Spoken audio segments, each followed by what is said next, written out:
Well, Kamali is getting recognized this week. Talk about her. Tell us about her play this year, what you're seeing and her improvements over last year. Well, it's nice to be able to have her play in the position that we recruited her for. Last year, most of the year she was playing opposite for us because of our concussion situation. And Kamali is the first player that we've had on scholarship or will be on scholarship for 4 years as in her position as a libero.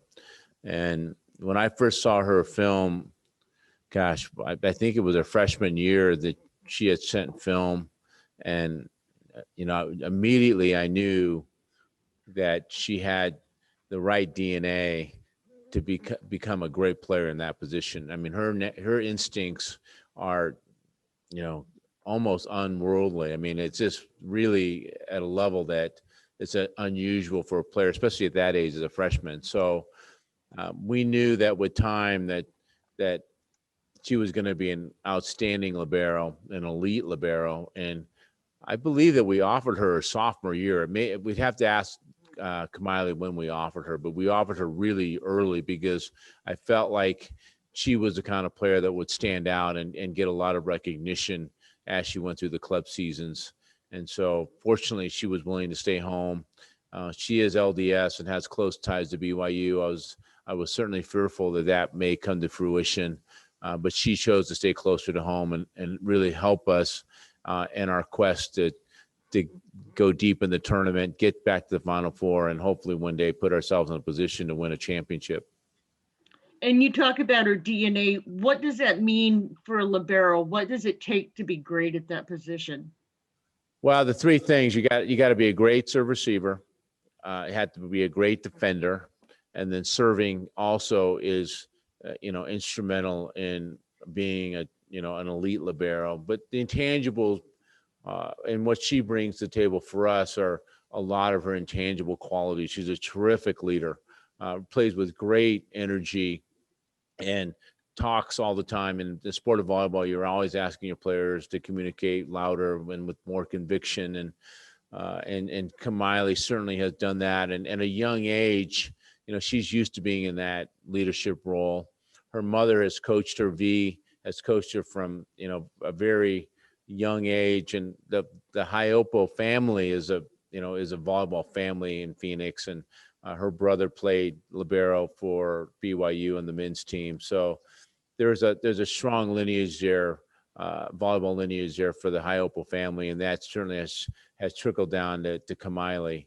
But her leadership and not only with her ability to be such a great skilled player, but those intangibles really allow us to play at a higher level than we normally would be at this particular time.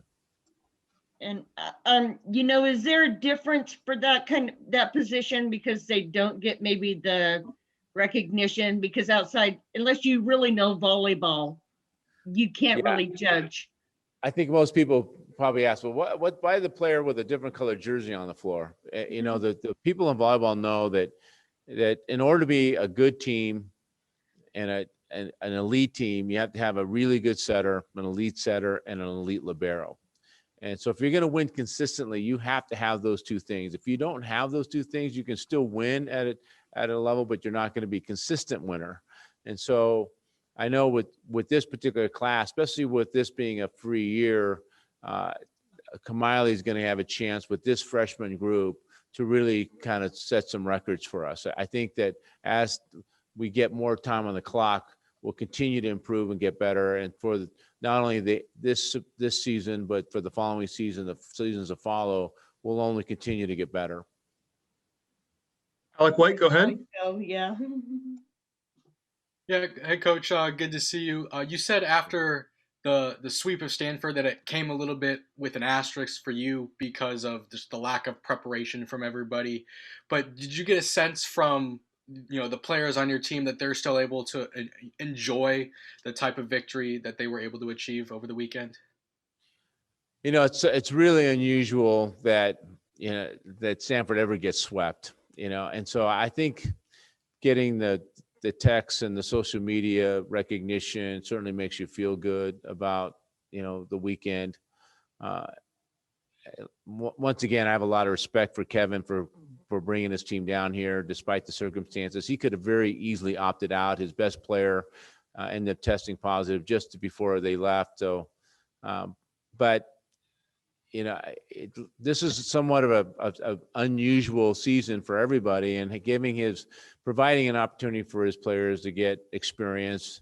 You have to start somewhere, and so I'm sure it eats at him that there's so much media attention about him getting beat both times this last weekend. But at the end of the day, Stanford's going to be Stanford when the next season comes. I mean, they're loaded with talent, and so I think it's something when you're a two-time national champion that it's probably a little bit easier to swallow. And where have you seen the most improvement in your club since you guys started practice? So I'm sorry. Can you repeat that? Yeah, just where have you seen the most improvement with your club over the last couple weeks? It's been a pretty dramatic couple of weeks for us. And we started off with Utah, and a lot like what Stanford experienced, we just weren't sure what to expect. And so from that week to Washington to Stanford, I think that we're making some good, strong strides in certain areas. Our setting's gotten much better. Emory's certainly much more comfortable with the offense. I thought she really played well this weekend. Our middles have been better. Blocking's been more solid. They're reading the setter better. We're not getting as isolated as often. So offensively, we started off against Utah. We were barely getting 11 kills a set. Now we're averaging, I think, 13 to 14 kills a set. So that's a pretty dramatic difference. But overall, that we started to put the people in the right spots. It took me about 4 weeks. We had a different lineup all 4 weekends that we played, and it just for me to try to figure out where the players best fit the wheel, and so I feel like we got a pretty good handle on that. So now we're going to need to just continue to make solid improvements and solid strides every single week. And because you have such a young team, does that make it a little bit easier to kind of mix and match those pieces because so many new faces? Nobody has a set in stone place on the team. Does that make it a little easier to make those adjustments? Yeah, I think the last 4 weeks have been tough. Our opponents, because they don't know what they're going to face once we get out there, because I've been changing the lineup so often and the wheel so often, and so it makes it a little more difficult to scout us. But I think for now we got a pretty solid lineup of a good rotation with Delara and Jalen, and so I was telling the players just today after practice that out of the 35 years that I've been coaching as a head coach, this particular year we've done the least amount of skill training, and a lot of it just because of so many young players and trying to do more systematic training. Now we need to get back to some of the skill training, skill development, but right now we're really working on prepping for Oregon. And if I could just get one more, can you differentiate what you just said about the skill practice, and then just the current style of practice that you're on? Yeah, normally I spend a pretty good chunk of time just doing individual skills training by position, and try to make them fundamentally better, understand how to play their position at a higher level. We've done very little of that. We did a lot of that in the fall, and a little bit just before during the two-a-day session that we had before the season started in January. But it's been really just trying to get the players to stand in the right spots, see the right things, react the right way in the scenarios during whether it's serve receive or in transition. And so that's been taking really a majority of our time, and so far that's been good. It's paid off, but we need to get back to some skill training, because ultimately the individual players playing at a higher level and improving is going to make the most difference eventually. I'm not quite sure we're there yet, but eventually that will be the case. Thanks, Coach. And what about Oregon? What are you expecting from Oregon? Oregon returns quite a few of their players. They graduated Willow and a couple other players, Monica Stone, who were terrific players, but they bring back a host of players. Brooke Nunaviller, they're both setters, both middles. And so they really have I think, improved significantly just by having time on the clock. Just being a year older makes them significantly better, especially in the setting position. Both setters were freshmen last year. I felt like they struggled a little bit in that. And so watching them, they're really athletic. The one player, 17, which is Taylor Borup, was injured all last season, and she's a significant player for them. She's healthy and playing full speed. The opposite they got, that was a transfer, Gloria Maturi, left-handed player, takes over for Willow. She's a significant player for them. So they are really much, much better than they were a year ago. And I mean, our hands are full with these guys on the road. If you see what they've done, they split with Washington State, they split with UCLA, and they swept USC. So these guys might be the second best team in the conference at this point. I mean, who knows? It's going to be a load for us. I mean, it's going to be a tough 2 days for us up there. See what we can do with our young squad. We're so young and not really knowing what to expect. The players don't know what to expect. I can tell them all, share them the stories and tell them that they need to be prepared. But until they actually see it, it's just one of those things that when we get there face to face, so hopefully reality, we're prepared for what we're going to see. We've got time for one more for Coach Rubio. Okay, thanks, Dave. All right, you guys. Thank you. Appreciate it. Thanks, Dave. All right, we have sophomore libero Kamali Hiapo, who will be the Pac-12 Defensive Player of the Week, but the conference has not announced it yet. So again, please hold all publication of that until the Pac-12 announces it. But we will open it up for questions for Kamali. Go ahead, Alec White. Yeah, Kamali, just first off, what does it mean to you to get this award this week, especially given that it was against Stanford over the weekend? It's always such an honor to receive any award. I think in the beginning of the year, we laid out some goals for ourselves and for the team.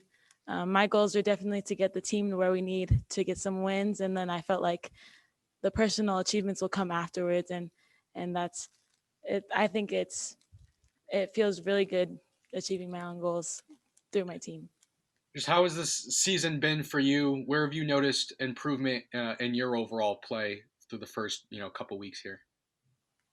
In my overall play, I feel like my teammates definitely have a big role in it. I feel like the biggest improvement I've made is being a leader. I feel like my teammates really help in that because they respond really well to me. They work with me, and I just do my best to help them. And I feel like it helps myself in my overall play. Obviously, I'll get better in skills, and that big time that we had off, I think I've improved my serve receive, my defense, just my all around play. The only thing that I could get more is experience and knowledge from my coaches, and I definitely thank my coaches for all of that. And I know Stanford wasn't at quite full strength over the weekend, but what are you going to take away and remember from that experience, just being able to beat a number one team or the defending champions? I think that beating Stanford was definitely the turning point that we're looking for in our team, from going 0-4 to beating a ranked team. We were just waiting for that improvement to kind of click and for us to start winning. So I feel like that'll just keep happening and happening because it's already happened and we're still growing. So what do you like about playing libero? I've never played libero until I got to college, so I like focusing on defense, focusing on passing. It's the first touch of every rally, so I really like being involved in almost every single play. I like controlling, not controlling, but working with my teammates on how to adjust to different opponents. And every team in the Pac-12 is different and has different strengths, so it's really interesting. And all of the Pac-12 is beating each other right now, so it just shows how good we are as a conference and our depth. So every weekend comes something new, and it's really exciting. And talking about the strengths of different teams, what do you think the strengths of Oregon are? What are you going to face? I think Oregon is very savvy. they're very well rounded. They have good passers, they have good hitters, they have good blockers. I think they try and be out of the box and unique, which is really cool. We haven't seen something like that in the past 4 weeks. I think it's also nice to have a scouting report this week because we can get to know the players and be well ready. So I think us being prepared for our system and knowing how they run their system as well, I think that'll carry us into this weekend on top. Go ahead, Rich. Congratulations on the big win. Talk about how this is going to help this team confidence-wise going through the rest of the season, going from 0-4 to knocking off the defending national champions. Thank you. It was a big win. It felt really good. I think confidence-wise, I think we've had it all along because we're so young, and it's either we're young and we play like we're young, or we're young and we play to the standard of the Pac-12. And so I think that added win on top of it is just going to help us with experience and knowing that we can win with what we have. We have our talent, we have our young girls, and just that, I guess, in a way, it's sort of like winning as in we can do this season. We can do this now. We don't have to wait until our girls are experienced or anything like that. We're clicking as a team and we can keep going up from here. What kind of reaction did you get from friends and family and folks on social media after the sweep? I think my social media kind of blew up. I had to take a step back away from my phone in between games because I didn't want any distractions. The only people I talked to were my family. I did say thank you to everybody who reached out, but I had to take a step back, take a breather, refocus myself for Sunday. And I think everybody knew you won the first game in 3. You just have to come back and do better. So the second win was better. I definitely had a lot of people reach out to me after the second win, but it was really fun. Cool. Anybody surprise you? Anybody out of the blue that called you up or sent you a text or something that you weren't expecting? That's a good question. I'm trying to think of everybody who reached out. I think former coaches, I think former teammates that I've had. It's fun hearing from old friends. A lot of our support in Tucson here reached out to me, and that was really cool. Just them knowing my name and knowing our team and how we're doing.